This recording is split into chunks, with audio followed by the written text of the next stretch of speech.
Welcome back to the Female Blueprint podcast. We have an incredible guest with us today, Dr. Sammie Ess, a naturopathic doctor and the founder of Walk the Natural Path.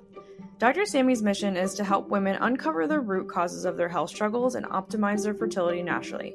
She's super passionate about bridging the gap between modern science and medicine and holistic health, guiding women through everything from hormonal balance to gut health, lifestyle habits, and preconception care. Her work is especially timely as we're seeing a rise in infertility, and so many women don't realize what's actually really impacting their ability to conceive. Environmental factors, chronic stress, poor gut health, hormonal imbalances, and even lifestyle habits like diet and sleep can all play a role. Many women don't even realize that their fertility is deeply connected to their overall health, and that small changes now can actually have a huge impact on their ability to conceive later. That's exactly why conversations like the one we're having today with Dr. Sammie are so important, because understanding your body is the first step toward taking control of your fertility journey. Dr. Sammie has helped countless women take control of their fertility journeys, and today she's here with us to share her expertise, what women often don't know about their bodies, and actionable steps to support fertility naturally. So let's get into today's episode. Dr. Sammie, thank you so much for being here today. Super excited. Thanks for having me. Of course. So for people who might not know you yet, tell us a little bit about yourself and your story to like naturopathic medicine and kind of where you're at right now in life. Okay, well, I'll try to keep that short and sweet. But my journey to becoming a naturopathic doctor, I feel like for many of us, we all like struggled with our own health at some point. Mine was when I was a kiddo, kind of sick, to the point where I was on like oxygen treatments multiple times a day. So just really not living optimally from a young age. And honestly, my mom's like my hero in the sense of she was like, there has to be a better way. She found naturopathic medicine, and kind of the rest is history. I always kind of went back and forth because I was like, ew, med school sounds terrible. And I decided I wanted to do it anyway. Thank God I did, because it led me here. And I now love my job. I specialize in fertility care, hormone health, gut health, and definitely is something that I was meant to do. I feel excited about it. I like to learn, and then to be honest, I feel good at it, which is also nice as well. Yeah. But that's a really short version. There's a lot that's happened over my life, but definitely being sick as a kid kind of led me down the path that I'm currently on. Were your family members like woo-woo, like naturopathic medicine, or were they like traditional medicine until you had to go naturopathic, or like how did that route like start? Yeah, so I think my mom and dad were always on like kind of the different side of things. I think they liked conventional medicine, but my mom and my dad both got a degree in exercise science, but this was like before like exercise and like working out was really a thing. Like my dad was a personal trainer before personal trainers like ever took off, right? My mom was interested in exercise physiology and training people in a very scientific way. And now that's a thing, but it wasn't back then, right? And so I think they always kind of had a knack for, if this doesn't work, let's find a better way type view. But I remember my dad being like, "Oh, that's woo woo," but like I trust you to my mom, and it was like, "Okay, let's see what happens." Yeah. Well, I think you have to. Like, I think that over time, like traditional medicine just kind of like it has its time and place, but like it's not the solution for everybody. And as we evolve, like even like you and I have worked together, I've hired you for many personal reasons and stuff, like my gut issues. We've done GI map testing and like my hormones and stuff like that.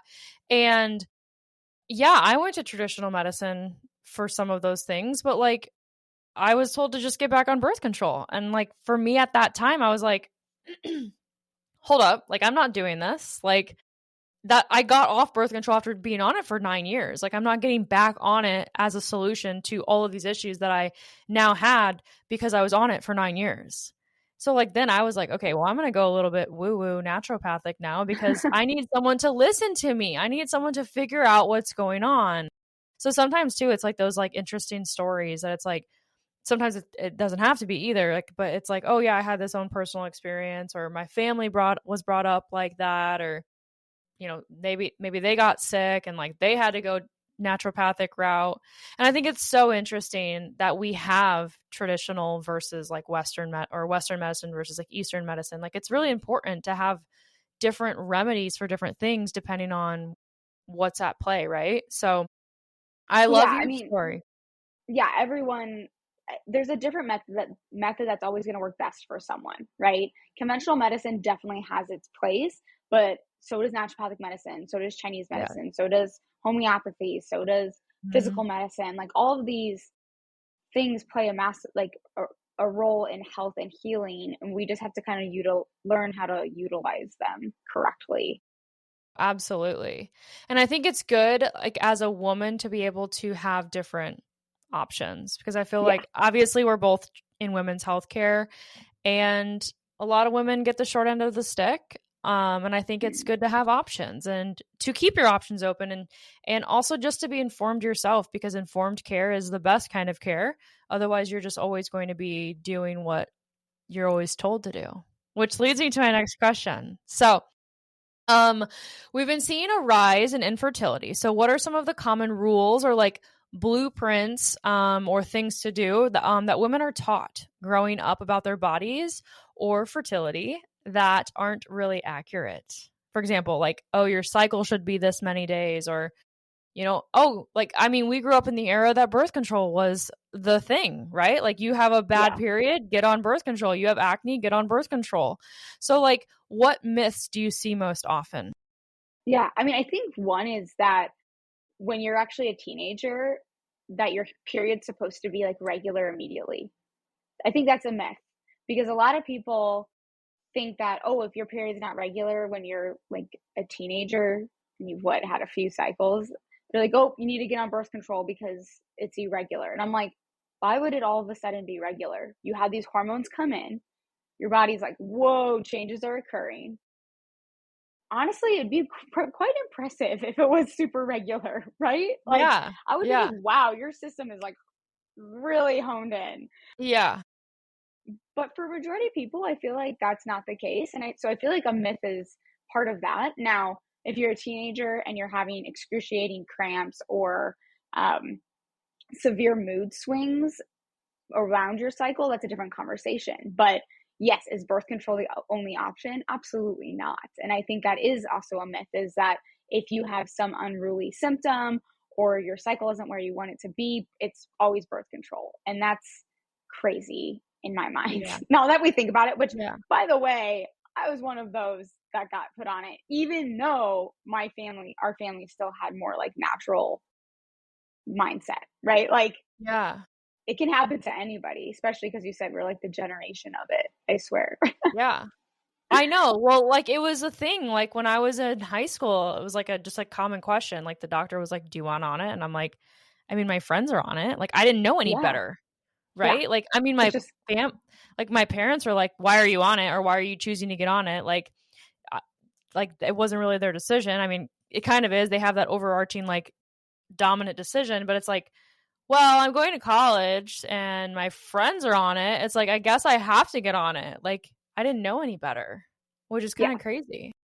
I know. And they don't explain any of the risks to you either, or most of the time, even ask important questions. Like, you're absolutely not supposed to give it to someone who gets like migraines. Do you know the Mm, amount of people that get migraines or have headaches that are like, oh, I was on birth control for 10 years? And I'm like, hold up. That's like really severe and really risky because birth control has a thing with blood clots. We don't need to get into all that technicality, but like, yeah. that's like really important. And those things get missed a lot. Hmm. And so, yeah, that's probably one of the big myths is that like you're just going to have a regular cycle initially and that birth control is the fix all. Hmm. But it's awesome because now that's, I feel like, totally debunked. And I think a lot of people know that. I think Good. the next big one is that fertility wise, right? Is that the moment you start trying, like you're going to get pregnant. I feel like we're like Yeah. told like you have sex, this equals pregnancy, This right? equals baby. Yeah.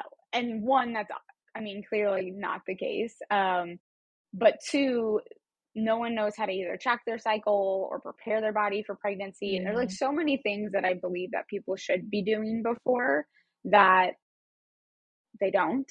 And if you live a generally healthy lifestyle, you probably don't need to prep that much. But if Mm-hmm. you are looking inwards and you really evaluate, like, do I live a healthy lifestyle? And if the answer is I don't know, or maybe, that's definitely something to like reflect on, in just a sense Yeah. of, you can do whatever you want, but while getting ready to try to conceive, like the actions that you do, the things that you consume, this amount of sleep you get, like that's actually all going to impact future baby, pregnancy, and even delivery. So Oh, yeah. I kind of went on a I, rant there.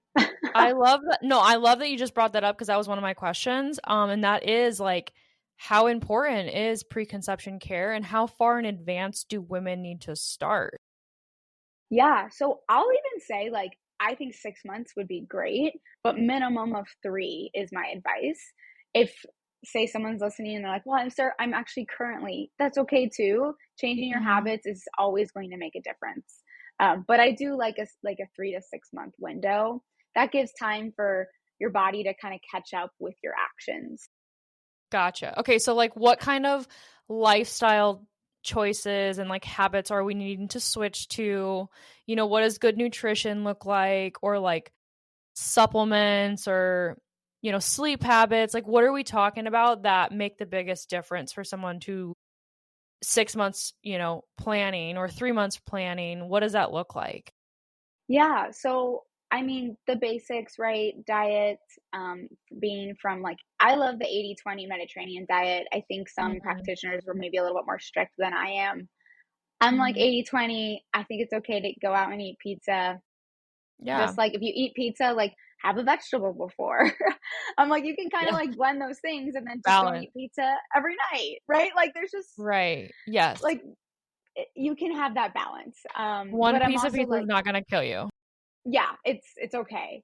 I mean, I like pizza. I tell my patients and my clients, I'm like, I like pizza. Like, I eat pizza, but I'll have some salad before because that fills you up, and then it actually stabilizes your blood sugar better than if you just were eating a slice of pizza. So order how you do things, like all of that makes a big difference. Also, then afterwards go for a walk, right? That's Yeah. great for your blood sugar. So there's little tips and tricks for diet like that, but most of the time I'm like eating whole foods, eating mostly from home. Like those are definitely going to be the best. You have way more control that way. You know what's Yes, going in. way more. Way more control with what's on the end of your fork is what I always say. I'm like, when you're out to eat, people are cooking with a lot of things that might not agree with your body, especially if you're used to eating at home. Like if you're trying to have a baby, like don't go change that lifestyle to the opposite of what you were already doing before. Right. Yeah, that's a really good point. And yeah, I mean, there's like in certain areas, like, we're in Scottsdale, so we're really blessed, right? We have restaurants where you go to and like they do list all the ingredients, and there's, you know, it's all beef tallow fries and all this stuff. But the reality of it is, yeah, there's not a lot of great stuff in Yeah. restaurant food. But I like Right. to eat out. I think it's part of a culture piece. And so it's just like that's where you just find that little balance. Yeah. Which And, also and then, probably plays into like stress, right? Like if you're going to be oh, yeah. stressing over every little thing, like, okay, what's that going to do to the internal stress of your body? Right. And that kind of is another point, because nowadays I feel like people almost like overcorrected, as in it is in human Mm, nature, right? Like for a right. while everyone overcorrected and like everyone was working out like a crazy person, and now everyone's like only Pilates and walking. And I'm like, I I love know, my right? Pilates, but like hit and weightlifting is great too. Like it doesn't Yeah. mean it's all or nothing. I think it's a lot of give and take, and you have to find what also feels best for you, like where Yes. you feel good. So sometimes it takes a little bit of trial and error. But Yeah. yeah, so stress, we don't want to stress too much about it. Like environmental toxins are everywhere. They're going to be places, but just do the Mhm. best you can, right? My biggest tip would be, once you run out of something, just replace it with something that you know is clean, Yeah. because then it's Don't easy. It go goes down throw the everything line. out. Yeah, I mean, that's expensive and wasteful and very overwhelming, because then you're like looking at the backs of everything immediately. It's just like, once you run out of Yeah. something you need, see if it's clean, and if it's not, buy a different version. Like that's so Yeah. simple, right? Yeah. But yeah, drinking filtered water is going to be important. Reducing plastics as much as possible. That's a big one, just because I know everyone talks about it, but a lot of people don't realize, like, everyone's like microplastics, but it's like, but why are those an issue? It's actually can falsely increase estrogen levels. Well, not falsely, it encourages your system to increase estrogen because it's an aromatase blocker, which aromatase promoter, excuse me, which essentially testosterone and estrogen are linked. So a lot of men, for example, will have very high estrogen levels if they're like drinking out of Keurigs, and then their testosterone will be low because it promoted that aromatase, taking it from testosterone Wow. to estrogen. So, like, So don't drink out of Keurig anymore, is what you're saying. I tell people to get a stainless steel cup. So instead of a plastic cup, just do a stainless steel cup. Like, fill it with your own coffee. It's cheaper that way. You can actually control the coffee that goes in there. You can get a really good organic, third-party tested coffee, things like that. But they do make a difference. You'd be surprised. Like, when I'll tell people to stop those, how their estrogen will all of a sudden like drop. It's kind of wild. Wow. Yeah. Yeah. Well, I've even heard like quickly. using the actual Keurig machine too anymore. It's like plastic and to go with like the pour over methods or cold brew, or what's the other one? The filtration one. French press. Oh. French press. Yeah. French press. Yes. Oh my God. Now I can't say it. French press. Yeah. It's a great option because it's all metal, right? Yeah. Yeah. Anything that has like all the plastic pieces. There is a coffee maker. I forgot who it's by, but it's coming out. It's like all metal and everything. I saw that. It was like $400. So I'm like, why do you gotta make the good stuff so unattainable for people? Like that's the wild. sad part. Eventually it will be. Like in 2 years from now, it's totally going to be like $150. But right now it's the only one, and it costs so much to build it, and yeah. But when they are able to produce it on a bigger scale, that's going to lower the cost for everything as well. So it's just kind of like, it's definitely goes back and forth. And I'm starting, and I've told you this, I'm starting another brand, so I've learned a lot on the manufacturing side. So like I have this like annoyance of that, but also an appreciation for like how much things can build up when you're starting. Oh my gosh, I know. Especially when you're starting out, like there's just all those upfront costs. And then you're like, wait, I just need to get it produced. I just need to be making money so I can pay myself back and replenish it. No, I get that. But yes, French press would be a great alternative. I think because that just eliminates all of the plastic. Right. And you can still make a great cup of coffee, and it's perfect. It's just fine. So what is your opinion on coffee? Because there's all this thing about blood sugar and hormones and coffee first thing on an empty stomach. Like, tell me more about how are we feeling? Is it just coffee itself? Is it the caffeine on an empty stomach? Like, is it okay? Or are people going to die if they keep doing that? Because I know a lot of people wake up and they look forward to their morning cup of coffee, including myself. Yeah. So there's so many factors, and I hate being that holistic doctor that's always like, it depends. But it kind of does. I know. Because it does. Coffee, so the issue on the empty stomach that I don't like is that it's very acidic, and you're like pouring something acidic onto an already acidic environment. That's not really great for our like mucus lining in our stomach, right? So I don't love that. The real education. Because nobody tells you that. They're just like, don't do it. And then it's like, okay, but why? Right. No, the why, I tell every person I talk to, I go, if someone tells you to do something, if they don't know the reason why, don't listen to it. Like, yes. Ridiculous. They should know why. Oh my gosh. Yeah. So that's one of them. A lot of times, like my grandmother loves her cup of coffee in the morning. She's 92 years old. She's never giving it up. She was starting, no, right? Like, she doesn't care. Her stomach, though, started upsetting her when she would have it. And I was like, listen, Gigi, just pour a little bit of cream or half and half, and it fixed it. But that's because it makes it a little bit more basic, right? It's not as acidic because we have some fat in there. Yes. So that can really help that piece. The other piece is that for some people who are already super wired, they talk about how if you just have a cup of coffee, that can just spike your cortisol, which is very true. Mm-hmm. It probably doesn't happen as much for those who are so used to drinking coffee in the morning because it just becomes a regular part of your day. Right. But and the other thing is that it can make a lot of people really anxious. And sometimes people will be like, coffee makes me anxious. And I'm like, have you tried to eat and then have your coffee, or eat with your coffee? And does it do the same thing? So it's really just individual based. I do usually recommend eating either while you have your coffee, or, eat and then you have your coffee, or at least have like something to just kind of, I like to say, create a buffer, right? Yes. But ultimately, if you feel okay and you don't feel jittery and you don't have hormone issues, and you are okay, like I'm also not going to be the person that says stop, because if you feel really good, you also have to listen to your system. Well, it's so multifactorial. Everybody's issues are multifactorial. Like, this one small thing is not going to be the deal breaker. Like, right. And also, like you're saying, it's 80-20, it's balance. Yeah. 80-20. And it depends on, you know, also like the type of coffee. So I always say like organic coffee is good. We do like coffee does have a tendency to get moldy pretty quick, right? So like an airtight container to store your coffee in, and like make sure your coffee's third party tested, and like expiration dates on coffee actually matter, because there's more likely to be mold even if it was already tested and everything, right? So little things like that are little nuances, but they can make a big difference. And so if it's your treat that you like, that's important to remember. And then the amount, right? So some people are like, I had 2 cups of coffee in the morning. And I'm like, how big are the cups of coffee, right? 2 16-ounce cups are going to be very different. Cold brew. 2 8 it's ounces. Like yeah. 800 milligrams of caffeine later. I'm like, no wonder you don't feel good. Yes.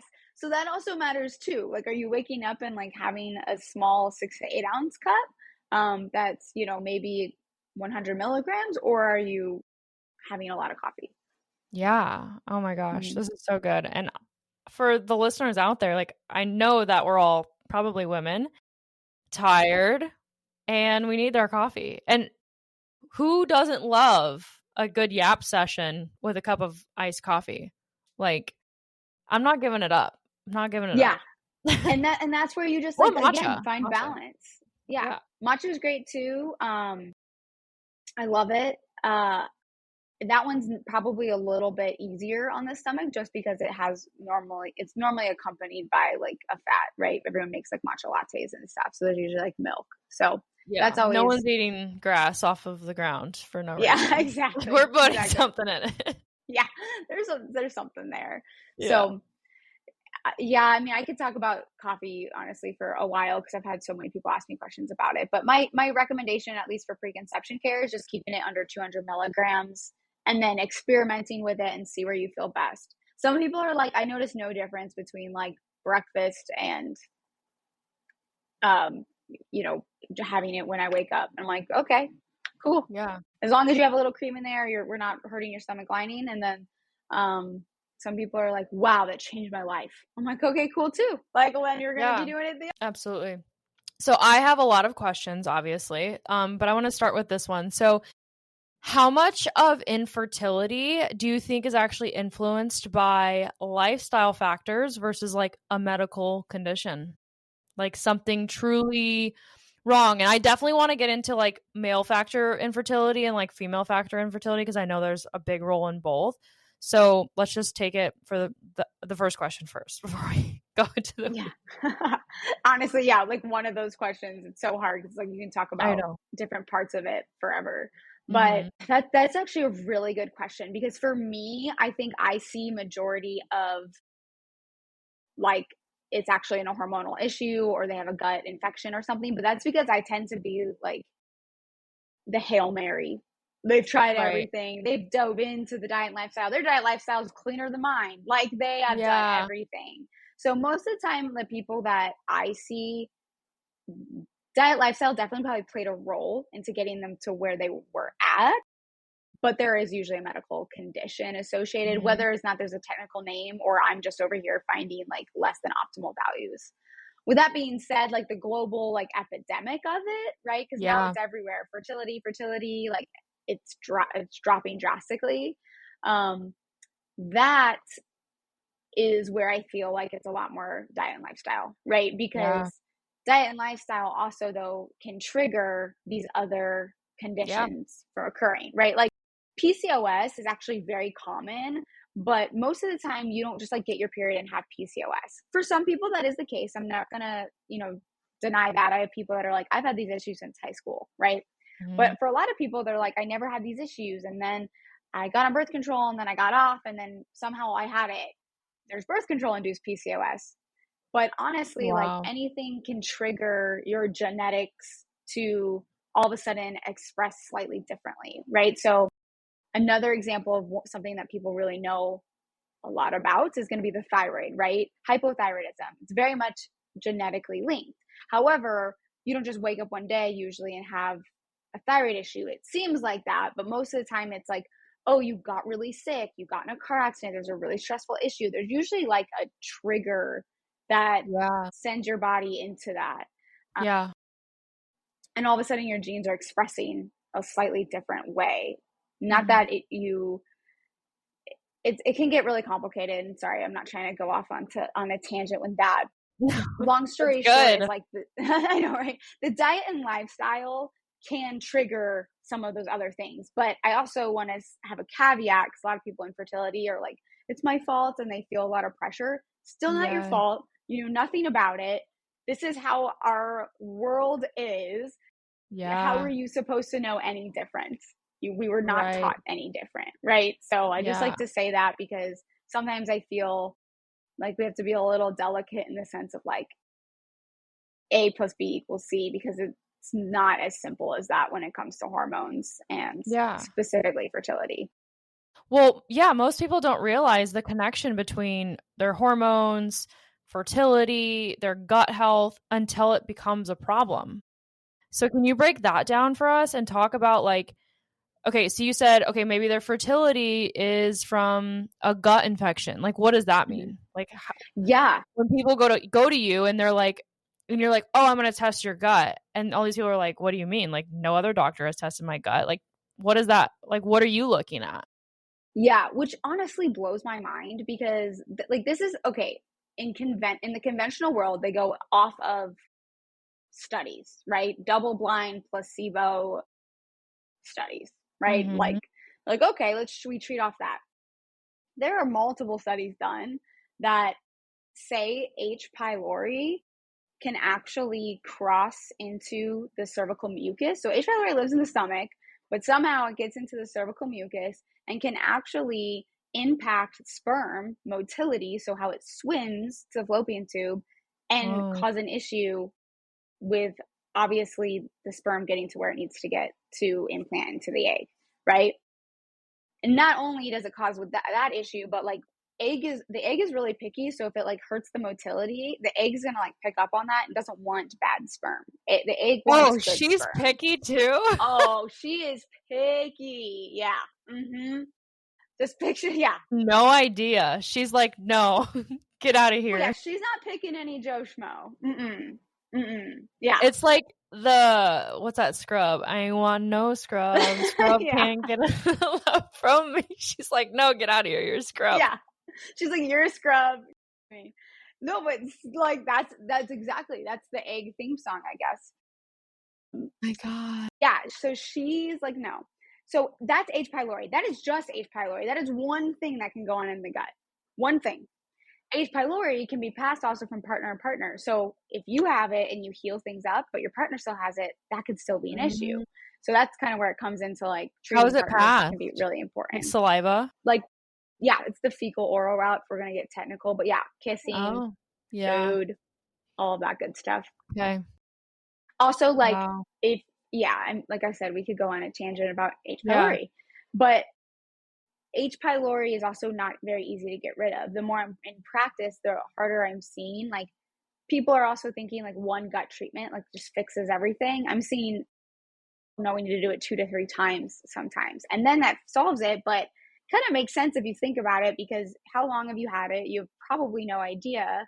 And then there are nuances to treatment. Like as a practitioner, you're doing the best you can with the information you have, but there are hidden virulence factors, biofilms, and if you do too much or too little, that can maybe not complete the treatment or deplete your actual good bacteria.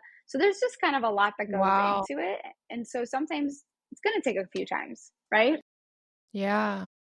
So that's just H. pylori. That's not even Yeah. the whole gut. That's like I'm one like, thing. the gut is so complex. Very complex. And the more I practice, the more important I think it becomes.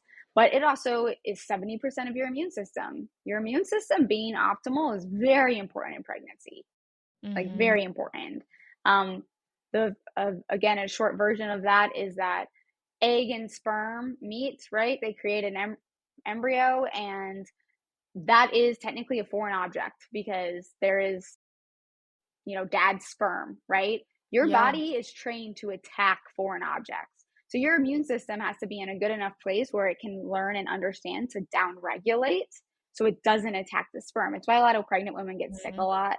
Their immune system is just like not as on alert as it usually Yeah. is. Yeah. But it's also why people with autoimmune conditions feel a lot better when they're pregnant usually, because their immune system's calmed down. Mm. So that's 70% of that takes place in the gut, right? Like a lot of people who like test positive for autoimmune conditions, if you just heal the gut, a lot of times they go in remission or resolve or like look like they're like, what autoimmune condition? Like your numbers are Yeah. fine Under now. It's control. crazy. Yeah. Wow. So, and I mean, and then it's, where you absorb your micronutrients and your macronutrients to be able to build hormones. And it's where your microbiome is, and your microbiome, like, we're medical professionals. So to get graphic, like where your anus and your Yeah. vagina are very close. And no Yeah. matter how well you wipe, those bacteria are still interacting, right? Those environments are still Yeah. there. Yeah. And that's going to impact implantation. So you can just see Wow. how, like, those are just a few things, and it can just absolutely impact so many different things or variables when it comes to fertility. Yeah. So you're talking a lot about like minor things, right? Like small little changes of this, or like your gut, autoimmune, or your immunity, the way you wipe, right? Like all of these like minute things. So when it comes down to like infertility, and I am so just like ignore my ignorance on this because obviously I've never been trying to conceive or anything yet. So when people go IUI or IVF route, like have they addressed these things yet? And like when they do those routes, like why are those sometimes unsuccessful, independent of like these things that we're talking about, like their immune system or their gut health or their vaginal microbiome? Like, I don't know if I'm even asking this question right, but like, do you pick up what I'm throwing down? Yeah, I'm totally Okay. picking it up. So I think you're just, well, one, you're wondering, like, do people prepare for these things? And if they do, if they do or don't, like, why would they be unsuccessful? Yeah, So I'm just so curious. yeah, that's also actually like a pretty loaded question. So I'm going to do my best to Yes. summarize it as well. But one, most people that come to me have already done everything. Like I have people that have They've done done the IVF, IVF, they've done the IUI. Okay. like Wow. not just like once or twice, like 4 to 6 times, Failed. right? Okay.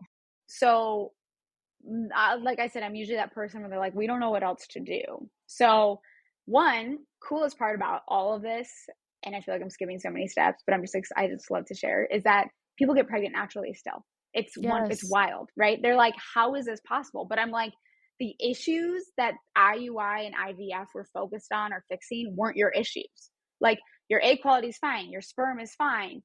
The issue was possibly implantation, or once you did have implantation, how your body was reacting to that. How was your immune system? How was your Mm, thyroid? How was your well, usually they replace progesterone with like IVF and sometimes IUI, but like where are these things? What about your vitamin D? What about your ferritin? What about your gut health? Do you have an underlying candida infection, right? Like those, mm, candida is one of like the big things that I've seen linked to loss, like recurrent miscarriage. So like a wow. lot of times people can get pregnant, but I'll see a lot of loss with it. That is clinical knowledge. That's not like on a study. So I Yeah. can't quote a study from that, but I've just seen it. Yeah. So I do get a decent amount of clients now that it's becoming a little bit more well known who now are trying to prep for either IUI or IVF. Um, I will say a lot of times they'll come to me and they'll be like, in 3 months, I'm doing this. And I'm like, I would like a little bit longer than that to treat you. If you've been, trying for 2 years and then you're Mm. going to IUI or IVF, we need to do a lot more on your system probably before. So I usually am like, give me like 4 to 6 months before if you are considering those treatments. Because absolutely, I think it makes a big difference. I love this Yeah. one story. She shares it all the time on social media, so I feel okay always sharing it. But she was told she needed a gestational carrier. She needed a surrogate. She had tried IVF Wow. 6 times, all failed. She came to me and I looked at her gut and it was a disaster. Like she had like bacteria overgrowth, candida overgrowth, parasites. Like she basically had almost everything you could have, right? And I was like, you need to give me like 8 months. Like, we need to heal your gut. She was like, okay. She's like, at this point, they're telling me I need a gestational carrier. Like, I'll do Yeah. anything. I'll do Right. anything. Yep. So she does it. We do this whole plan. One, she starts to feel better, right? She's like, I feel so good, which is great. And then she has 2 embryos left. And she's like, we're going to try them both because she had so many failed. Most of the time, they will only do one at a time nowadays. But they were like, okay, we're going to try both. Now she has twins. So it worked. And both of them took. So it was crazy. I did kind of give her a heads up. I'm like, by the way, your body's really different. Like, there's a lot higher chance that you have twins now, like this friend. And now she does. So, Oh my gosh. yeah. That's so incredible. And twins too. I feel like this is the story I hear all the time. Like, this is not an outlier where it's like they've tried to get pregnant, and then they end up getting twins. I'm like, You hear me? how is that even possible? So amazing. So sorry you paused for a second, but it is one of my favorite stories. So thanks for letting me share. Yeah, no, I love this story. I hear this like weirdly all the time. Like, I feel like I even have a past client who has had multiple miscarriages and got pregnant with twins. I'm like, is this a thing? Like, you just like struggle with getting pregnant, and then all of a sudden God's like, bam, I'm gonna give you 2 babies, not 1, but 2. You too. Oh my gosh. Yeah. I know. And granted, so she did go back to the IVF route. So she waited so long to heal her gut and she paused basically like everything. And so she was like, I don't want to wait too long. I want to do the IVF one more time. And so she did. But yeah, everything worked out really nicely. So Wow. So, gut health, guys, everybody listening to this, matters more than you think. Okay, so let's go back to preconception care. So, if there's 3 tips that you could give somebody to make sure their gut is like functioning, what would those 3 tips be? And then also 3 warning signs, because people also are like, well, I think my gut is okay. Like, what do I mean? Like, how do I need to prepare? So what are 3 warning signs that people are like, okay, maybe I should do something? So, okay. yeah. So, well, one going back to coffee, right? If you need coffee to poop, if you there it is. can only poop if you drink coffee, you are constipated. For the record. For the record, guys. So yeah, everyone's like, yeah, poop once a day. I'm like, now I have to ask, do you need coffee? Can you poop without coffee? Mm-hmm. I've learned to ask that now. It's the amount of times people are like, oh no, I have to have my cup of coffee. Yeah. So we want Keeps you to be able me to poop regular. without. Yeah. Which honestly, out of all the things you can take to poop, like that's fine. But like, we don't want you to have to rely on coffee. Like, I want you to be able to have a bowel movement if you don't have a cup of coffee that day. Right. Mm. And then also, if it makes it like super runny, that's probably also not ideal too, just for the record. But anyway, so if you are pooping once a day, you can still be constipated. So it also depends on like how much you poop. And I ask a lot of questions about that. What did your poop look like? All that fun stuff. Yeah. You can poop once a day and it might be fine, but sometimes people are still constipated. So that is something to look into. Another one is like any skin, I would say, like a red flag, any skin condition, rashes, eczema, psoriasis, chronic acne, things like that. That's what I struggled with. That's what I struggle with. Yeah. And it's like, your gut health, like you might just need to treat your gut a few more times, right? Like I was saying, like I sometimes think it's just so. like takes 2 to 3 rounds. And Yeah. unfortunately, that's the way it is. But, gut health isn't just dependent on, okay, I healed it, we're done. You have to maintain it like anything else. Just like, Yeah. okay, for lifting weights, you need to lift weights to maintain the muscle mass that you've worked for. For your gut health, you need to eat fiber. You need to have good breathing exercise. Stress impacts your gut in a massive way. You need to sleep Yeah. a good amount. You need to move. You need to have mindful eating practices. Like it's not just, oh, I healed my gut, now I'm done, right? Yes. Which a lot of people like to think that. And unfortunately, that's not the case, which I'm not saying you did, by the way. I Yeah. just No, like to everybody. emphasize because the gut is way more complicated, I think, Yeah. and special than people realize. But okay, so I said, if you poop less than once a day, definitely a red flag. If you have any type of skin issue, also a red flag.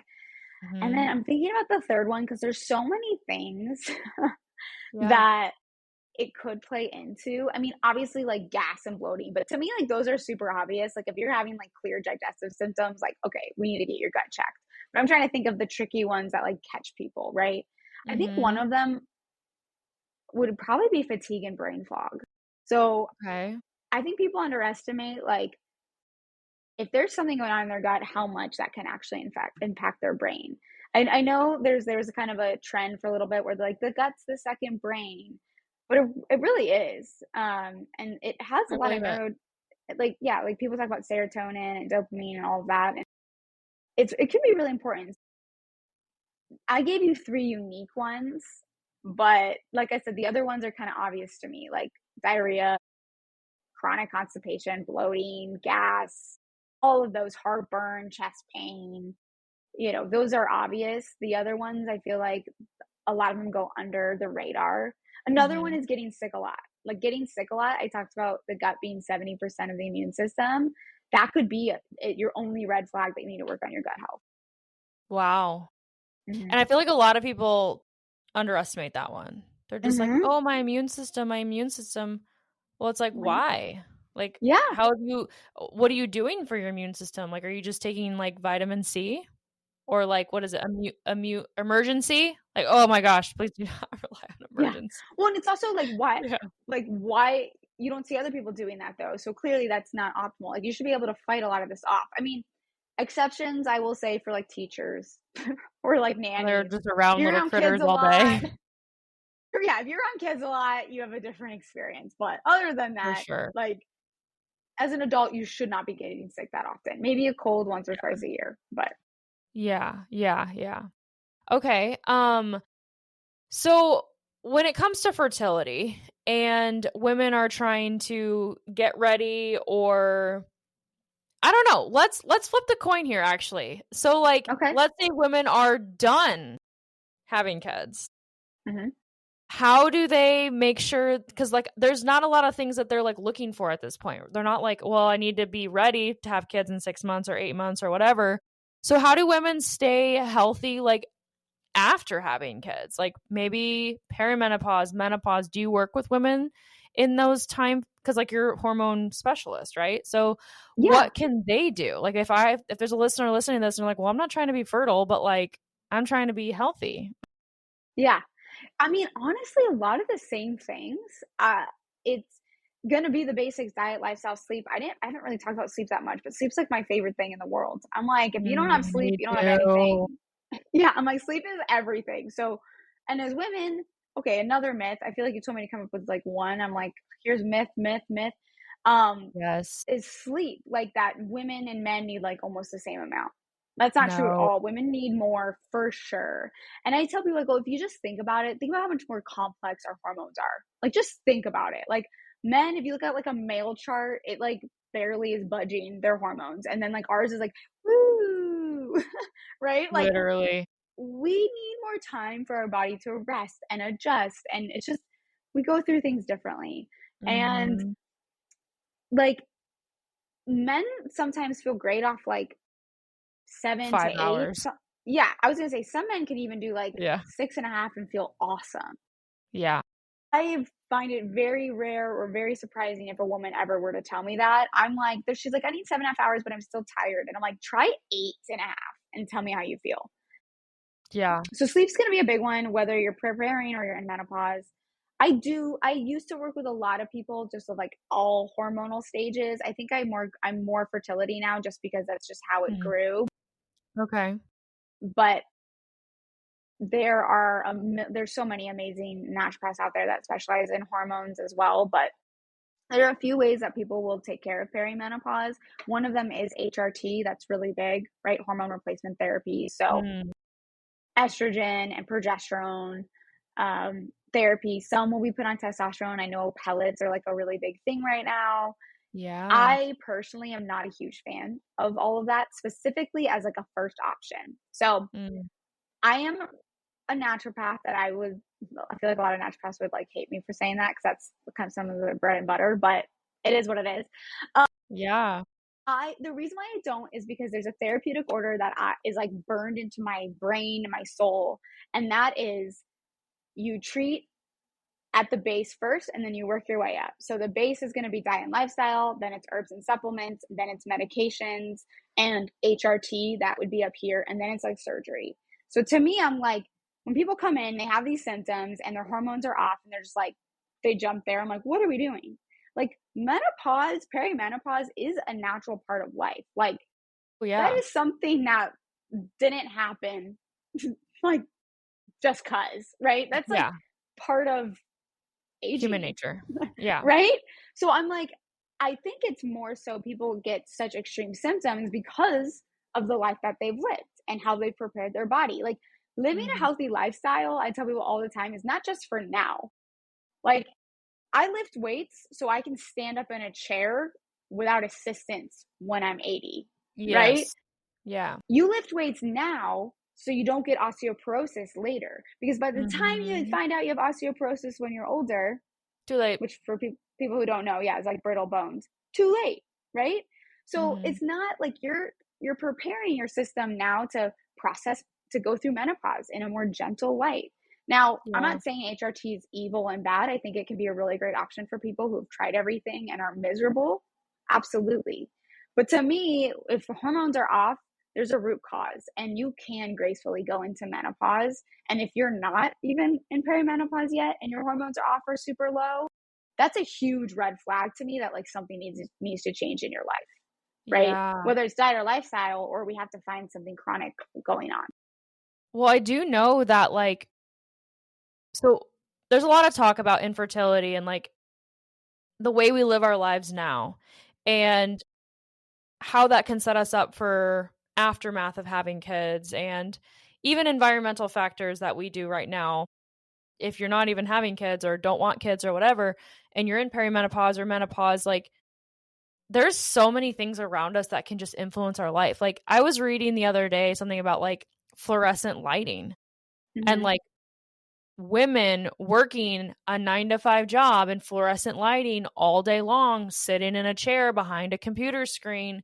And it's like, oh my gosh, like, you're right. Like, we were never meant to live this life. Like, human beings were never meant to be these corporate human women beings. Like, let's be honest. Like, Yeah. women were never meant to do these lifestyles. And it's great that we've come so far and, like, so many women in business and, like, so much things have been created. And, like, I'm not saying anything, like, do not take this wrong, everybody. Like, please do not. Like, let's not go the wrong route with this conversation. What I am saying is that, like, the lifestyle we live to do these cool things as women in business, like, how much of that is, like, hurting us and Yeah. affecting our bodies? Well, yeah. I mean, you're totally right. Fluorescent lights like mess with your cortisol and even like your eyes. Yes. I myself am always on my computer like all the time. I have to take like I literally call them like eye breaks. You're Yeah. supposed to do these things where you like look off to the corner for a little bit, like outside off your screen. And Yeah. then everything is set in everything's like orange now. Like Yeah. not orange, but like it's on night mode. My phone's Yeah. always on night mode. But that was because Yes. I started getting ocular migraines. I don't know if you know what Yes. that is, but they're they can be Yeah. painful, but for me it's like all of a sudden you can't like see. It's the weirdest thing in the world. Yeah. Um, I mean, so I I work find on if my you don't know what computer it is. too. So it's like I wear blue light blocking glasses. I've Hmm. now switched my light bulbs in my house at night to red. I'm like, Yeah. I'm just trying to do everything, but it's like, why do we even have to do this? Like, Yeah. But it's because it's just the world we've created. And unfortunately, yeah. like that world developed a lot faster than we ever will evolve, right? Like Mhm. evolution takes so long, Yeah. right? Like we actually are probably pretty amazing in the sense of like how many things have changed and how well we actually are doing. If you actually want to look Yeah. at it from a different perspective, like Yeah. things change so rapidly and Yeah.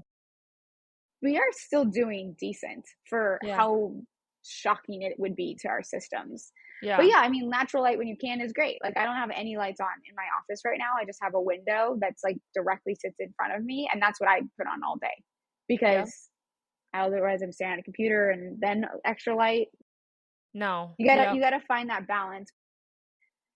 Yes, I would say fitting learning to fit the schedule of being like a busy business woman into the natural women flow and cycle is going to be important. Yeah. Um, and just like learning to plan out, like honestly, your calendar, even just knowing you, right? Like, so some people talk about cycle syncing, which I think it can be great, but I also think it's kind of like Yeah. people forget the nuance of like, but everyone's different. Like, some people actually feel really great in their luteal phase. Some people don't Huh. feel good in their follicular phase. Like, everyone's different, Yeah. right? Some people feel good on their period. Like, when they work out on their period, they feel amazing and they Yes. need to work out on their period to feel better. And if they're Yes. not, then they're not going to feel good, right? But you don't know that until you try to figure it out. Same thing with like Mhm. work. Like, when are you feeling more creative? That's when you plan your creative tasks, right? When are you feeling um like a little bit more like I just need to like act like plug and chug. That's when you plan Mhm. that kind of stuff. And I know it can't always work out perfectly, but Right. that would be helpful and nourishing for sure. Yeah. Okay, I love this conversation. So I want to ask a few more questions. One about because everybody listening to this probably has some type of menstrual cycle or maybe not. Maybe we've aged out and God bless you because we're all of us youngins down here are waiting for that time of our life. But what is a healthy 28 to 35 day or menstrual cycle? What does healthy look like for menstruation and then follicular phase and then ovulation and then luteal phase? Like, and this can be very general, but like when women are listening to this, they want to be like, okay, well, am I healthy? Like, is my period long enough? Like, how do I know I'm ovulating? How do I know I'm fertile? Like, what are those things look like for somebody? Yeah, and I feel like if you Google it, like it will tell you what kind of is normal versus optimal. So Right. that's a great Yes. question. Optimal, I would say I don't necessarily like it shorter than 24 days. Mhm. Um, if that's been all your life, that's usually okay. I would love if it was like 25 and then like maybe 34 days on the long end. Um, Again, though, that is going to depend how you feel. So some people, I'm like, how are you feeling? And then we check in your hormones. And if it looks all good, I'm not going to really pressure about like days, for example, right? Mhm. But let's say, you know, you have a 26-day cycle, which could be totally fine for length, but then your bleeding is really, really heavy and you have clots that are bigger than a quarter and you get excruciating cramps. That's Mhm. probably not normal, right? Like those are, you have a regular cycle length, but then you have pretty extreme symptoms, right? You have heavy bleeding, you constantly have to change your tampon, and then you have these giant clots. Some people feel like they also have to have like multiple extreme symptoms to be an issue. So let's give another example of like a 27-day cycle, but you have mood swings that are so severe that you feel like you become a different person, Oh my 5 days gosh. before your period, right? Mhm. That can be a sign of like PMDD or, some issues with anxiety, but that can be showing me, okay, maybe your estrogen and progesterone is imbalanced because progesterone is actually really supposed to help with anxiety. It's supposed to calm the nervous system. And so, to be honest, I can give 1,000 examples, but what I would tell someone is if something interrupts your life in a major way in your cycle, you should talk to someone about it, right? Mm. I think it can be totally normal to feel a little bit more tired. I think it can be Yes. normal to feel some slight cramping, but it shouldn't make you completely it shouldn't take you out completely. You shouldn't have Yeah. to take the day off work. Maybe it's not your most optimal day, but like that's okay. I mean, you're shedding a lining. Like that's kind of intense. That would be tiring a little bit, right? Yeah. It's just it shouldn't be super extreme. Yeah. Um, so that's kind of what I would look for. And normal is going to be ultimately, or optimal is going to be different for everyone. And you really have to Yeah. kind of listen to yourself. But I do find that like tracking is a really great way to start, because the more you track, the more you learn about your body, and you can kind of figure out like, oh, actually, I didn't notice this, but my cycle is actually irregular. Do you know the amount of Mm, times I hear that? Like once people start tracking, they're like, I thought it was regular, but yeah. now it's like changes around 5 to 6 days every time. And like changing is okay, but like I usually say 2 to 3 days. 5 to 6 days is kind of, that's definitely Big irregular in my deal. mind, Yeah. right? But they had no Yeah. idea. Yeah. So learning to track a little bit can give some information for you to start to learn more about your body. I feel like women don't start tracking their cycle at all until, well, one, they're off of birth control, because your cycle is not normal on birth control at all. And they don't even do that until they're off birth Mhm. control. And then the other time of their life that they start to do it is if they're wanting to have a baby. And even then, sometimes they don't.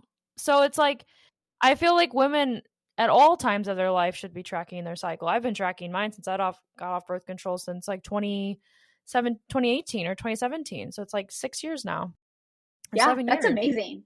That's Yeah. And amazing. it's like, I don't know what I would be doing. I mean, I have a pretty good idea of like where I'm at in my cycle because I've been doing it for so long, but it's Right. like, what do you mean you've never tracked your cycle before? Or like you didn't start until you had a baby, or like even then it's like then they don't. So for the woman out there that's like tracking her cycle, wanting to get pregnant, say got off birth control however many days ago or years ago or months ago, and they need to look for what they're looking for, ovulation, right?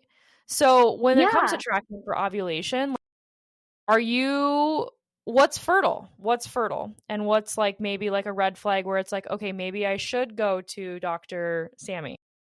Yeah. So I like, well, first off, talking about another like blueprint myth or whatever is that like Yeah. you can't understand your body and it's like some random thing that comes once a month and you don't really know. Like you can Or that you can totally get hone pregnant in. at literally any day of any Right. time. Also that And you can get pregnant any day of your yeah, cycle. Actually, I this is was not told totally, that. I believe. yeah. Yeah. Which is actually not totally untrue. Like there are people who can get pregnant on their period, but How is it that is even very, possible? it is very, very rare. You can release an egg, but it is so rare, it's not even funny. So I don't want to freak out anyone with that. But if you are tracking with your temperature, you will know, because Yes. here's the coolest part. If you track with temp, your temperature will only rise if an egg has released and it is producing progesterone. Progesterone is the hormone that actually rises your temperature. So Wow. if you are tracking, even if you're on your period and your temperature goes up and it stays up, you will know that ovulation has somehow occurred. Again, that is very rare. That's usually happens after like if someone's breastfeeding or there's like some like hormonal piece Mm, taking place that's like your body's trying to figure out and regulate, right? Like mhm. usually that's a different issue, but and honestly anything can happen. You can there's people who actually even can get pregnant when they're pregnant. It's like a yeah, that's a whole nother conversation. So anyway, someone asked me, they're like, does I go, nothing is impossible. I've seen and heard it all, but Wow. I don't know why I got on that. I'm just like throwing random facts out there now. But Well, I've never long heard that, so story that's short, insane. yeah, I had to look it up because I didn't believe it. Yeah. But long story short, normally you can only get pregnant 6 days out of your cycle. That's it. Mm, That's what yeah. normally can happen. The other things I was just sharing were very extreme, so don't let it freak you out. The chances of Yeah. that happening is lower than even Very if you rare. get pregnant on birth control, for the record. Yeah. So Yeah. getting pregnant on birth control has like that's a higher chance than the other things I was just stating. Um, but anyway, so you can get pregnant for 6 days. The temperature piece I already told you about. It's great to track your temperature. The problem with the temperature is you don't really necessarily know if you ovulated until afterwards. The nicest Mm, part about it though is it will tell you it will continue to tell you what your regular ovulation is, because most of the time you're going to ovulate within the same 2 to 3 days, if not the exact same day of your cycle every time. Temperature will rise the day after ovulation. And then you can also track with cervical mucus. I usually encourage cervical mucus tracking and temperature. Cervical mucus is going to look a little white, clear, egg white. Some people will put it between their fingers and stretch it. Normally, you can either see it in your underwear. I will say, as you get older, it does change. It does reduce. So some people, I tell them to like kind of insert a finger to see. But ultimately, temperature is probably the best and easiest. Some people will just track with like an app, but it's really hard to tell if you're actually ovulating and when you're doing it just by like inputting the days. So, but what about like LH testing, LH strips, right? Great question. So LH strips can be good for those who have a really regular cycle. It can be really confusing though for other people. They'll test like positive like multiple days and they'll be like, I'm not really sure, or they won't test positive at all, but they're still ovulating, because everyone's LH threshold is going to be different. And LH can also spike at different points of your cycle. So it can cause some confusion. So they're not terrible. And if they're pretty accurate for you, you would know, because the more you do them, the more you'll see like, oh yeah, like this pretty much every day, every time on the day 13, it spikes, which means day 14, I'm ovulating, right? Wow. So they're fine for some people, but temperature is still going to be my favorite always. Okay. Amazing. That's super helpful for anyone listening. If you haven't temperature checked, try it, or tracked. Yeah. Yes. I have a free guide on how to do it on my Instagram. So okay. Yes. Go get it. It has all my favorite tracking devices and everything. Yeah.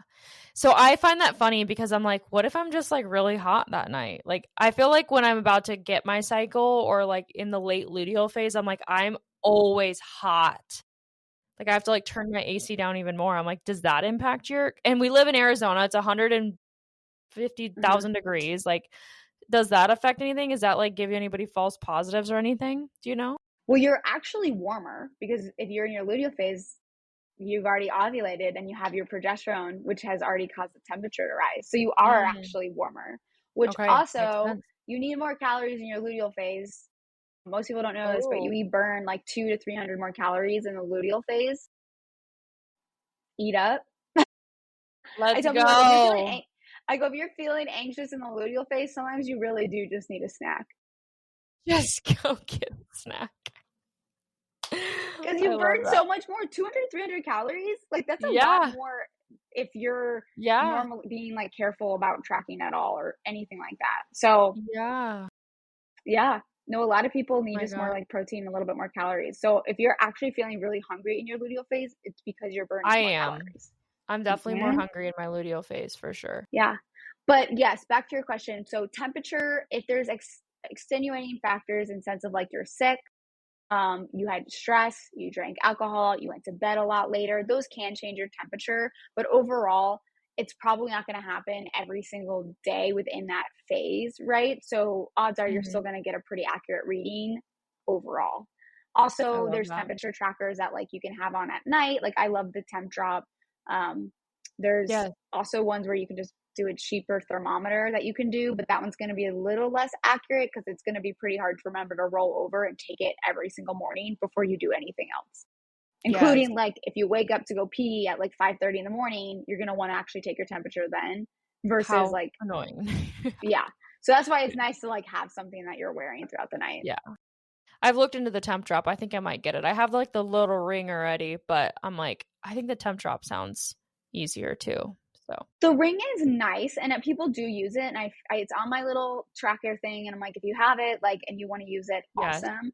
I would say Temp Drop might be a little bit more accurate just because it sits here, so the temperature is going to be a little bit more. And honestly, I feel like for some people, like for you, you might love all that data. For some people, it can be really overwhelming, and so I try to give them something that doesn't have like a million different things to read about. Just track your temperature. That's it. Love that. I think Temp Drop does sleep too, but I don't even look at my sleep on there. I was like, I don't want to know. I don't want to be biased to like, I don't want to think I feel tired by looking at it. Literally. I know that a lot of people do that for sure. Okay, last question. So I'm going to ask every single person on this podcast this question. What's one rule, piece of advice, or a small blueprint that you were told to follow as a little girl or as a woman now that you've since thrown out, and what have you replaced it with? I know, I've been thinking about it, and then I feel like I said also so many things about, like, what I would have changed and done already. Oof, this is hard because it's, like, medically or just, like, in life. But I think Yeah. I'm, like, really leaning towards, like, this can be medical and life. And I Yeah. feel like we're always taught to just kinda, like, do as we're told. And Yes. I think learning to ask the question why is really important. And Mm-hmm. like I said, we already touched on that a little bit in the sense of like, when you were like, oh my God, like people have been saying don't drink coffee, but like no one's really Why? talked about why. Yeah. I encourage everyone to ask why. I go, if someone doesn't know the answer, they shouldn't be telling you to do XYZ. Oh my gosh. Yes. Why is such a fair question. And I feel like is empowering, and it will lead you to not only better medical decisions, but just like better decisions in life, period. Right? Literally. This was literally something I talked about on, I think, my my third episode, when I'm talking about like a framework for living your life, a part of No Blueprint, and building your own. And it literally comes down to that. It's like, sometimes you don't have to know the questions to ask, but you can literally follow up any answer from a doctor, from a friend, from a colleague, your partner, with why.